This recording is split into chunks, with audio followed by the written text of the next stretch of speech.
আপনি আপনার বেতনের পরিমাণ, ক্রেডিট কার্ড বিলের তারিখ এবং প্রমোশনের সঠিক সময়সীমা জানেন। কিন্তু একটি বিষয় কেউ আপনাকে বলে না যে ক্যারিয়ার গড়ার সাথে সাথে আপনার উর্বরতাও উল্টো দিকে কাউন্টডাউন শুরু করে দেয়। ক্যারিয়ারের মতো এটি থামানো যাবে না। এর জন্য এক্সটেনশন নিয়ে দরখাস্তি চলে না, পরে ফিরে করা যাবে না। ভয়ের বিষয় হলো এই নারীদের বেশিরভাগই সবই ঠিক করেছিল। তারা কঠোর পরিশ্রম করেছে, সফল ক্যারিয়ার গড়েছে, পিতামাতার পাশে থেকেছে, সঠিক সময়ের জন্য অপেক্ষা করেছে। অবশেষে তারা প্রস্তুত হলেও শরীর সাথ দেয়নি। আমি আপনাকে ভয় দেখাচ্ছি না, শুধু সচেতন করে আপনার সাথে কি ঘটছে তা বোঝাতে চাই। কেন আমি অর্চনা ভিকে। চলুন আমি আপনাকে বলি আপনার শরীরে আসলে কি হচ্ছে।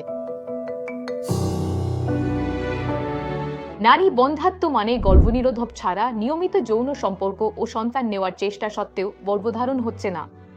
তবে এর মানে এই নয় যে আপনি কখনোই মা হতে পারবেন না। এর মানে হলো আপনার সিস্টেমের কোথাও হয়তো ডিম্বাণু, হরমোন, স্যানোপিয়ান টিউব, জলাজু বা আপনার সঙ্গে শুক্রাণু কিছু একটা ঠিকমতো কাজ করছে না। হয়তো এইটা আপনার গল্প হতে পারে। আপনি 34 বছর বয়সী একটি টেক কোম্পানিতে কাজ করেন, 30 বছর বয়সে বিয়ে করেছেন ক্যারিয়ার গড়ার পর, 32 বছর বয়সে সন্তান নেওয়ার চেষ্টা শুরু করেছেন 34 এসে, 2 বছর ধরে সন্তান নেওয়ার চেষ্টা করার পর আপনি এখন এক ক্লিনিকে বসে আছেন, হাতে এক গাদা স্বাভাবিক রিপোর্ট নিয়ে।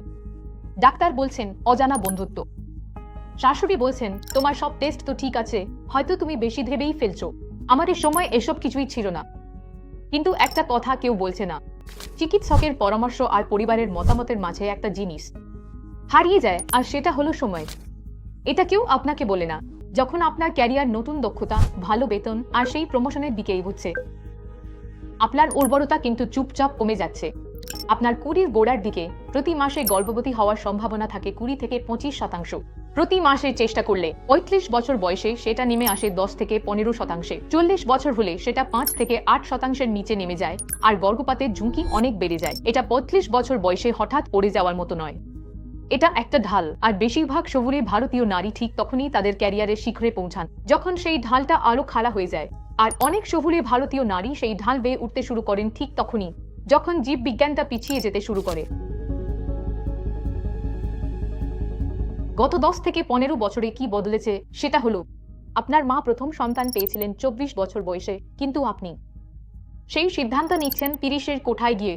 এটা 8 থেকে 10 বছরের পার্থক্য, যা উর্বরতার দিক থেকে বিশাল ব্যাপার। পিসিওএস, থাইরয়েডের সমস্যা, অনিয়মিত পিরিয়ড, এগুলো এখন এতটাই সাধারণ যে নারীরা সহজেই মানিয়ে নিচ্ছেন। কিন্তু এগুলো ছোটখাটো পার্শ্ব প্রতিক্রিয়া নয়, এগুলো আপনার শরীরের আদম সতর্কবার্তা। এর সঙ্গে যোগ হয়েছে শহুরের চাপ, ব্যস্ত চাকরি, হরমোনের গোলমাল আর শহরের বায়ু দূষণ, যা আসলে 2 থেকে 3 বছর উর্বরতা কমিয়ে দিচ্ছে। আর আপনি এ পরিস্থিতির মুখোমুখি। 33 বছরের এক শহরকর্মী নারী, সব রিপোর্ট স্বাভাবিক, বহুদিনের চেষ্টাতেও কোনো সন্তান হচ্ছে না। আরাম করো, চিন্তা করো না, কিন্তু তার শরীরের জৈবিক প্রক্রিয়া থামছে না, আর কেউ তাকে সাবধানও করেনি যে এমনটা হতে পারে। এবার আসুন কঠিন অংশটা বলি। তোমার নির্ভয়ে কষ্ট পাওয়াটাই স্বাভাবিক ধরে নেওয়া হয়। তোমার সহকর্মী যখন তার গর্ভধারণের খবর দেয়, তুমি হাসো আর অভিনন্দন জানাও, কিন্তু ভেতরে অসহায় বোধ করো। পারিবারিক আসরে কেউ কিছু শুধায় না, কিন্তু তাদের চোখে তুমি সেই প্রশ্নটা দেখতে পাও, ওর কি সমস্যা? তোমার স্বামীর পরিবার মুখে কিছু বলে না, কিন্তু চাপটা সব সময় থাকে, না বলা হলেও ভারীভাবে অনুভূত হয়। তুমি ভাবতে শুরু করো, আমি কি কোনো ভুল করেছি? আমার কি আরো আগে বিয়ে করা উচিত ছিল? কম কাজ করা উচিত ছিল? আমার পদোন্নতি নিয়ে কম টেনশন করা উচিত ছিল? উত্তর হলো না, তুমি ব্যর্থ হওনি, কিন্তু কেউ তোমাকে বলেনি যে জীববিজ্ঞান কারোর জন্য অপেক্ষা করে না। তাহলে আগাম সতর্কতার লক্ষণগুলো কি কি?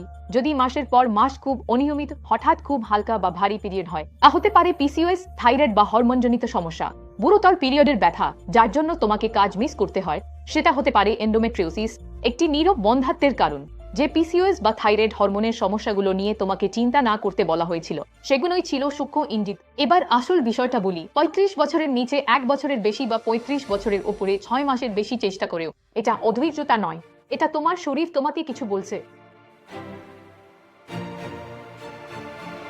তুমি যদি এই গল্পে নিজেকে দেখতে পাও, তাহলে আগামীকাল আসলে যা করা উচিত, সকালেই একজন বিশেষজ্ঞ গাইনিকোলজিস্টের সঙ্গে ফার্স্টে কনসালটেশন বুক করো, যিনি ফার্টিলিটি দেখেন, ছাক নয়, কোনো ওয়েব সেন্টারও নয়।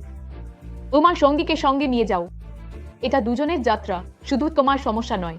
প্রথম ভিজিটে কিছু বেসিক টেস্ট, যেমন রক্ত, পরীক্ষা ও আল্ট্রাসাউন্ড আশা করতে পারো। তোমার সঙ্গীর সিমেন্ট অ্যানালিসিসও হবে। অনেক দম্পতি সহজ চিকিৎসা যেমন লাইফস্টাইল পরিবর্তন বা ওভুলেশন বাড়ানোর ওষুধের মাধ্যমে ফল পেতে পারেন। সাধারণত তৃতীয় বা চতুর্থ ধাপ, প্রথম ধাপ নয়। তুমি যদি 38 বছরের বেশি হও তাহলে তোমার ডাক্তার হয়তো একটু দ্রুত এগোবেন এবং এটা একদম ঠিক আছে। এটা মনে রেখো, তুমি ভাঙানো, দেরি করনি এবং তুমি সত্যিকারের। তথ্য পাওয়ার যোগ্য, শুধু নীরবতা নয়। তুমি যদি চুপচাপ চিন্তা করে আসো, হয়তো আজই সেই দিন যেদিন তুমি বুক করো ফ্যাক্টতে সেই কনসালটেশনটা। আমরা এই চ্যানেলে গুরুত্বপূর্ণ বিষয় নিয়ে প্রযোগযোগ্য পরামর্শ শেয়ার করে যাই। সাবস্ক্রাইব করো আর বেল আইকনে ক্লিক করো। ধন্যবাদ।